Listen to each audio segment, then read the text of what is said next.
لله المجد والعلا والهيبة والثناء عميم الجود والعطاء خالق الأرض والنوى هو الذي يصوركم في الأرحام كيف يشاء هو الذي يصلي عليكم وملائكته ليخرجكم من الظلمات إلى النور وكان بالمؤمنين رحيما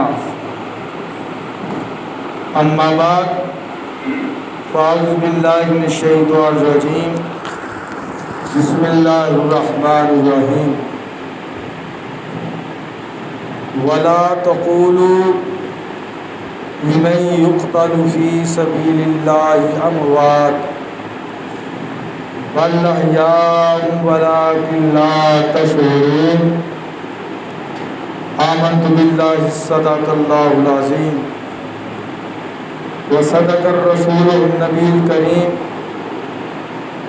وبلغنا ذلك لمن الشاهدين والشاكرين والحمد لله رب العالمين قد قال الله تبارك وتعالى في شان حبيبه مخبرا وعامرا في الكتاب المجيد والفرقان الحميد إن الله وملائكته يصلون على النبي يا أيها الذين آمنوا صلوا عليه وسلموا تسليما اللهم صل على سيدنا ومولانا محمد وعلى آل سيدنا ومولانا محمد كما تحب وترضى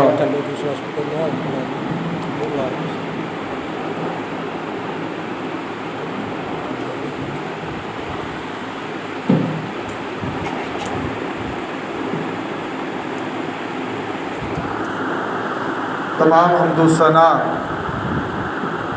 اللہ رب العزت کے لیے، درود و سلام آمنہ کے لال، رحمت دو عالم، نور مجسم، شفیع معظم جناب حضرت محمد مصطفیٰ صلی اللہ علیہ وآلہ وسلم کی ذات و برکات پر۔ احباب ذی وقار، محرم الحرام کی آمد ہے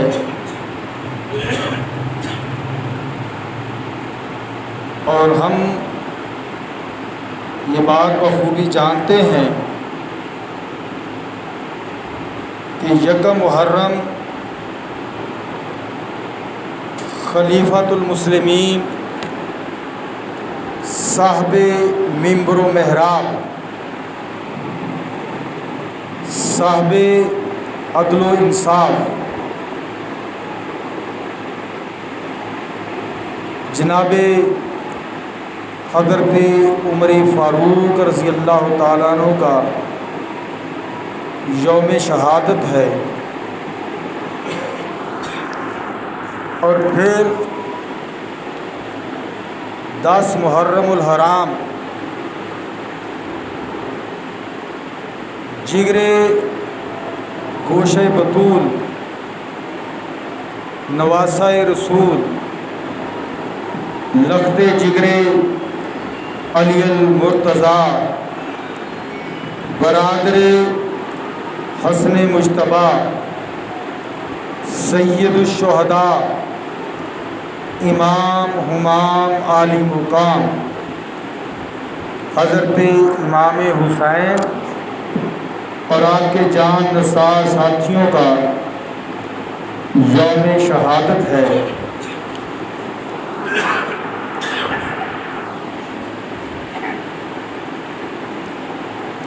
آج ہم اپنی گفتگو کا آغاز شہادت عمر فاروق سے شروع کریں گے اور ان تاریخی حالات اور واقعات کا جائزہ لیں گے جس کے نتیجے کے طور پر 10 محرم 60 ہجری کو واقعہ کربلا پپا ہوا۔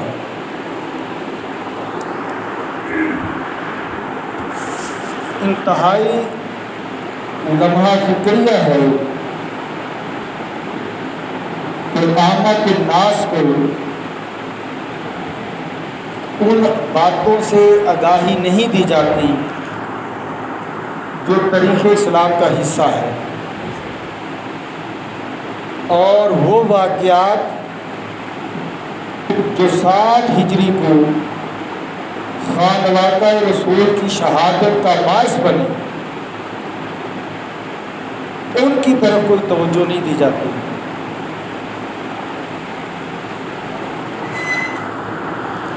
حضرت عمر فاروق رضی اللہ تعالیٰ عنہ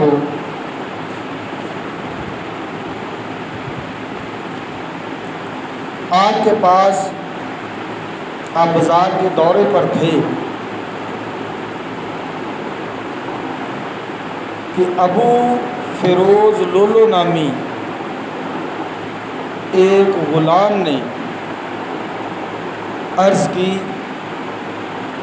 کہ میرا مالک مجھ سے میری اجرت سے زیادہ پیسے مانگتا ہے، آپ حکم فرمائیں اور ان پیسوں کو کم کروائیں۔ حضرت عمر فاروق رضی اللہ تعالیٰ عنہ نے اس سے سوال پوچھا کہ وہ کتنے پیسے لیتا ہے؟ اس نے عرض کی کہ 5 یا 7 روپے۔ پھر آپ نے پوچھا کہ تم کام کیا کرتے ہو؟ اس نے کہا کہ میں آہن گری لوہے کا کام کرتا ہوں۔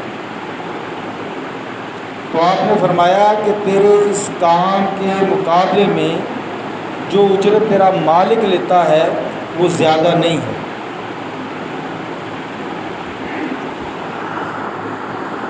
بعض کتب تاریخ کے اندر آتا ہے کہ شہادت عمر فاروق باقاعدہ ایک سازش کے ذریعے برپا کی گئی، اور بعض مورخین نے لکھا ہے کہ جب حضرت عمر فاروق نے ابو لولو فیروز کی داد رسی سے انکار کیا تو اس نے اپنے دل کے اندر بغض عمر فاروق پیدا کر لیا۔ اب وہ ایک عیسائی مذہب شخص تھا، ابو فیروز لولو، اور بعض کتب میں اس کو مجوسی لکھا گیا ہے۔ وہ اگلے دن ہی صبح فجر کی نماز کے وقت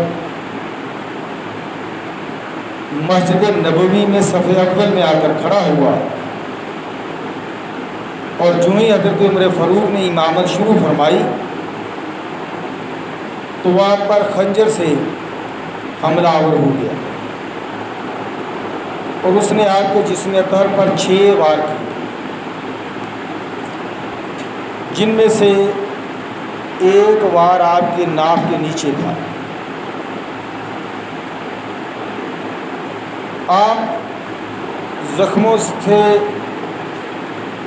چور ہو کر مصلی امامت سے اتر گئے، اور آپ نے حضرت زبیر بن العوام کو مصلی امامت پر کھڑا کر دیا۔ مسلمانوں نے نماز مکمل کی۔ نماز کے بعد حضرت عمر فاروق کو ان کے گھر لے جایا گیا، علاج کی کوشش کی، لیکن اس سے کوئی بہتری نہ ہوئی۔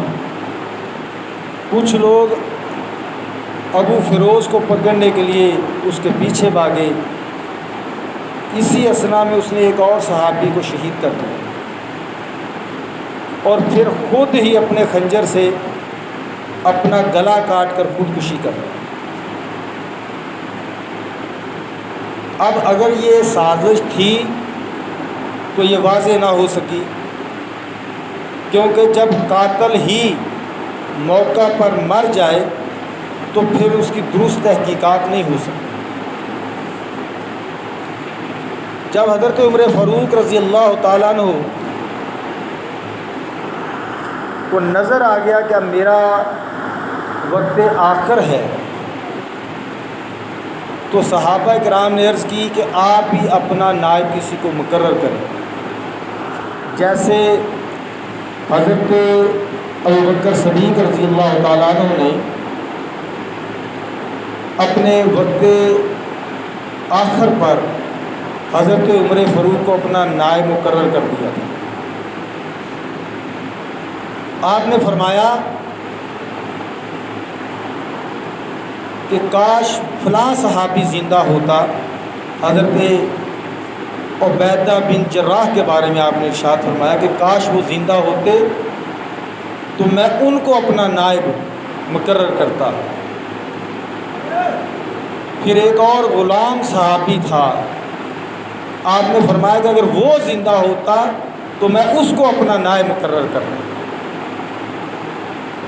آپ نے فرمایا کہ میں ان 6 اصحاب کا نام آپ کے سامنے رکھ رہا ہوں، ان 6 اصحاب آپس میں بیٹھ کر مل کر فیصلہ کر لیں اور جس کو معتبر جانے وہ خلیفہ بن جائے۔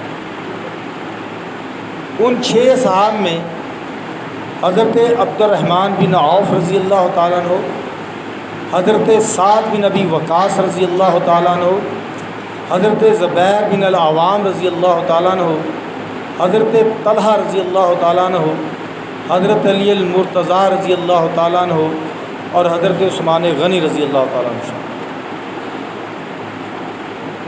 اور اپنے بیٹے عبداللہ بن عمر سے فرمایا کہ تو ان 6 اصحاب کی نگرانی کرنا، اور اگر یہ کسی فیصلے پر نہ پہنچ سکیں، یعنی 6 لوگ ہیں، 3 ووٹ ایک طرف ہو جائیں، 3 ووٹ ایک طرف ہو جائے تو پھر تو اپنی رائے دے۔ حضرت طلحہ اس وقت مدینے سے باہر تھے۔ آپ نے مزید ارشاد فرمایا کہ حضرت طلحہ کا 3 دن تک انتظار کیا جائے، اگر وہ 3 دن تک نہ آئیں تو پھر آپ حضرت طلحہ کو چھوڑ کر خلیفہ کا انتخاب کر لیں۔ اور ابو طلحہ انصاری رضی اللہ تعالیٰ عنہ اور حضرت مقداد بن اسود رضی اللہ تعالیٰ عنہ کو آپ نے پہرے دار مقرر کیا کہ جب تک یہ 6 اشخاص فیصلہ نہ کر لیں تب تک ان کو اس کمرے سے باہر نہیں نکلنے دیں۔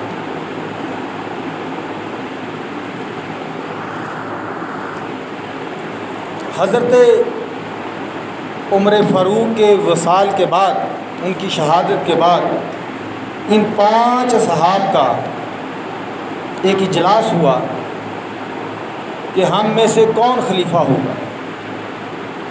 حضرت طلحہ مدینہ سے باہر تھے، باقی 5 اصحاب عبد الرحمن بن عوف، سعد بن ابی وقاص، زبیر بن عوام، حضرت علی، حضرت عثمان رضوان اللہ تعالی اجمعین۔ سب سے پہلے حضرت عبد الرحمن بن عوف نے کہا کہ آپ میں سے کوئی شخص خلافت کے حق سے دستبردار ہونے کے لیے تیار ہے، تو کوئی ان 5 میں سے 4 میں سے نہیں بولا۔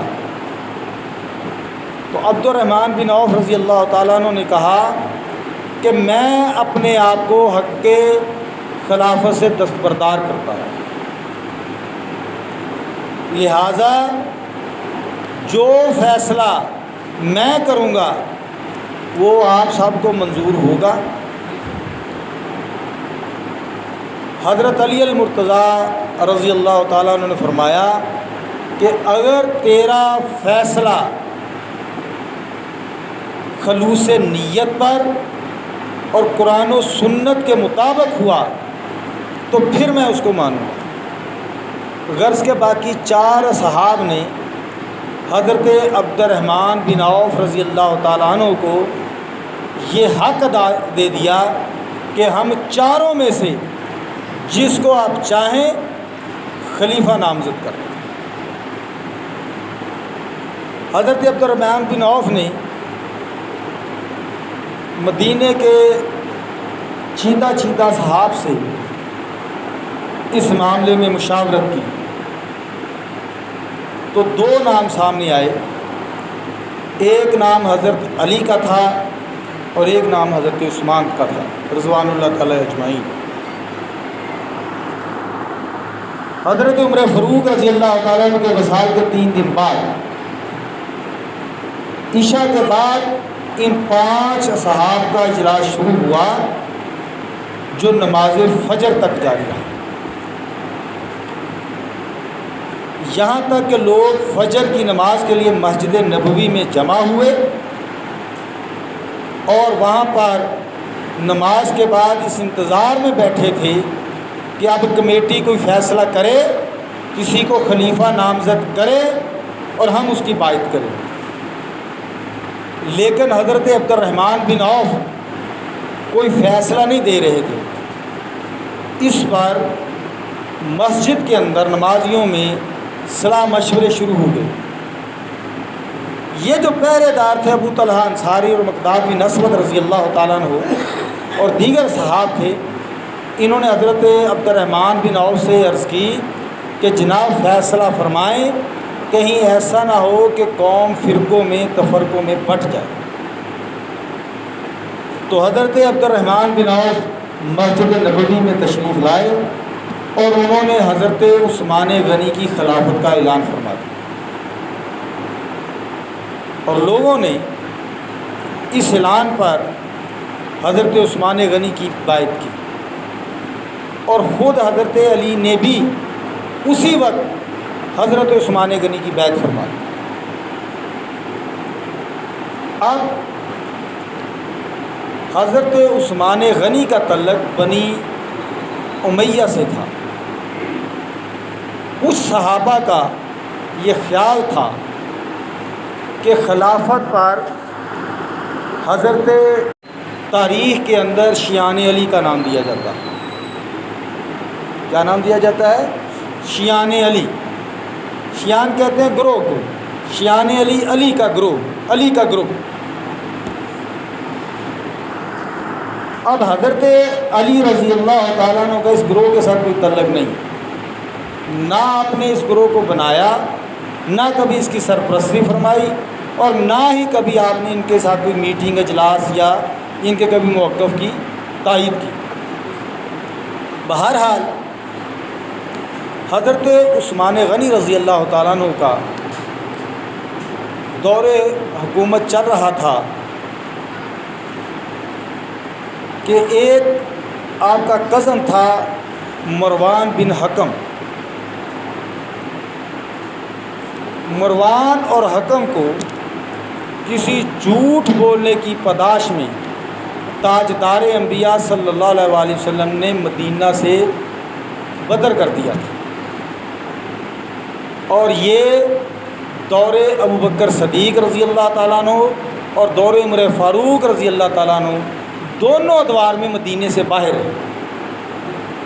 لیکن یہ حضرت عثمان غنی کا چچا زاد بھائی تھا، رشتہ داری کا معاملہ تھا، تو حضرت عثمان غنی نے مروان بن حکم کو واپس مدینے بلا لیا اور نہ صرف مدینے بلایا بلکہ اس کو اپنا کاتب مقرر کیا۔ اب یہ مروان بن حکم جو ہے یہ انتہائی شرارتی، کینہ پرور اور بدتینیت آدمی تھا۔ اسی اثنا میں ایک شخص جس کا نام عبداللہ بن سبا تھا،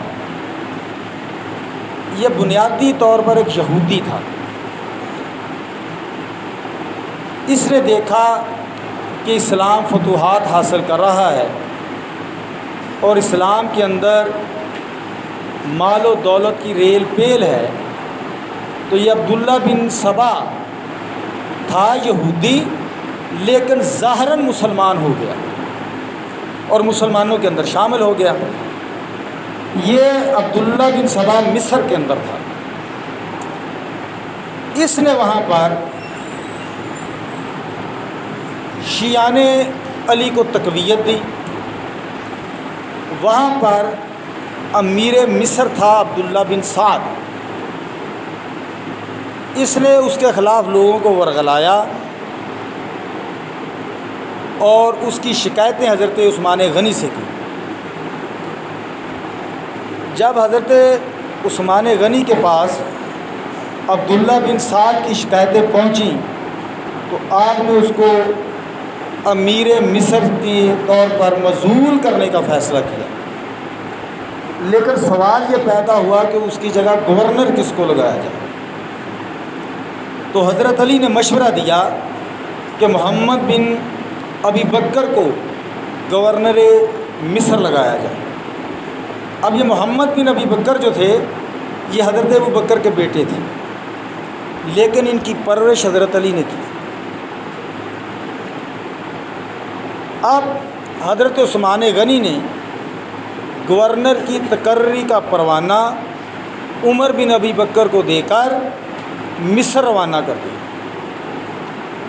راستے میں ان کو ایک شخص ملا، ان کو شک ہوا کہ یہ جاسوس ہے، اس کو پکڑا، اس کی تلاشی لی تو اس پر میں سے ایک خط برآمد ہوا جس میں حاکم مصر عبداللہ بن سعد کو یہ حکم دیا گیا تھا کہ محمد بن ابی بکر رضی اللہ تعالیٰ عنہ جب مصر پہنچے تو ان کو قتل کر دو۔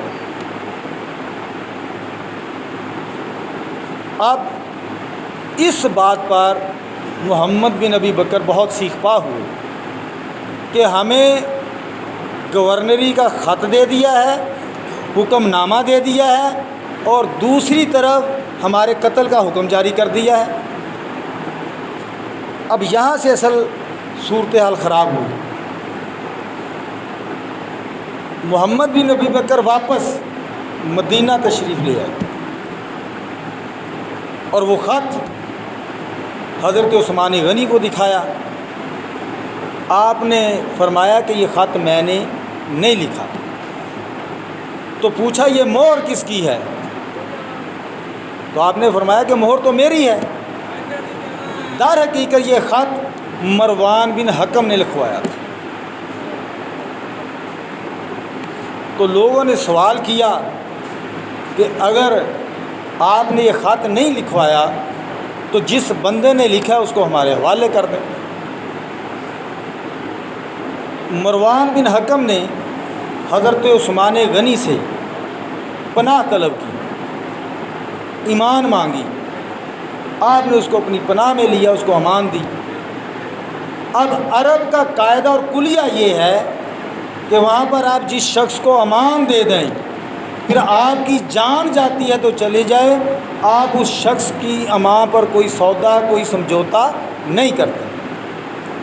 تو آپ اس بات پہ ڈٹ گئے کہ بھئی میں مروان بن حکم کو حوالے نہیں کروں گا۔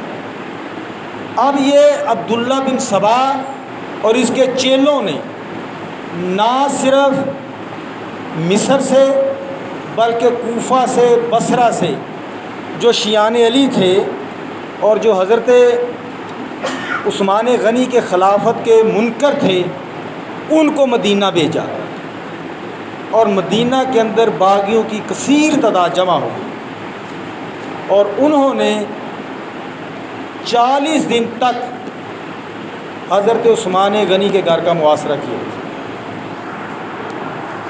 اسی اثنا میں حضرت عثمان غنی کے گھر کی محافظت اور حفاظت حضرت علی کے بیٹوں حضرت امام حسن و حسین نے فرمایا۔ حضرت زبیر کے بیٹے عبداللہ بن زبیر نے کی، حضرت طلحہ کے بیٹے نے کی، سعد بن ابی وقاص کے بیٹے نے کی۔ حضرت عثمان غنی نے ان کو حکم بھی دیا کہ آپ میری حفاظت سے ہٹ جائیں، باغیوں کو میرا خون چاہیے، میں اپنی جان کے لیے کسی اور کی جان خطرے میں نہیں ڈالنا چاہتا۔ لیکن ان اصحاب نے ایسا کرنے سے انکار کر دیا۔ یہ ذی الحج کا واقعہ ہے۔ ان دنوں میں ام المومنین حضرت عائشہ صدیقہ رضی اللہ تعالیٰ عنہ حج کے لیے مکہ تشریف لے گئی۔ یہاں پر وہ لوگ جن میں حضرت محمد بن ابی بکر بھی شامل ہیں پچھلی دوار سے حضرت عثمان غنی کے گھر میں داخل ہوئے۔ سب سے پہلا حملہ آور وہ محمد بن ابی بکر تھا، لیکن آپ نے فرمایا کہ اگر تیرا باپ زندہ ہوتا ابو بکر رضی اللہ تعالیٰ عنہ تو وہ تمہیں بتاتے کہ عثمان کا مقام اور مرتبہ کیا ہے۔ یہ بات سننی تھی۔ حضرت ابو بکر صدیق کے بیٹے محمد بن ابی بکر پیچھے چلے گئے، واپس لوٹ گئے، لیکن جو دوسرے بلوائی آئے ہوئے تھے انہوں نے حضرت عثمان غنی کو شہید کر دیا۔ اب حضرت عثمان غنی کی شہادت جب ہوئی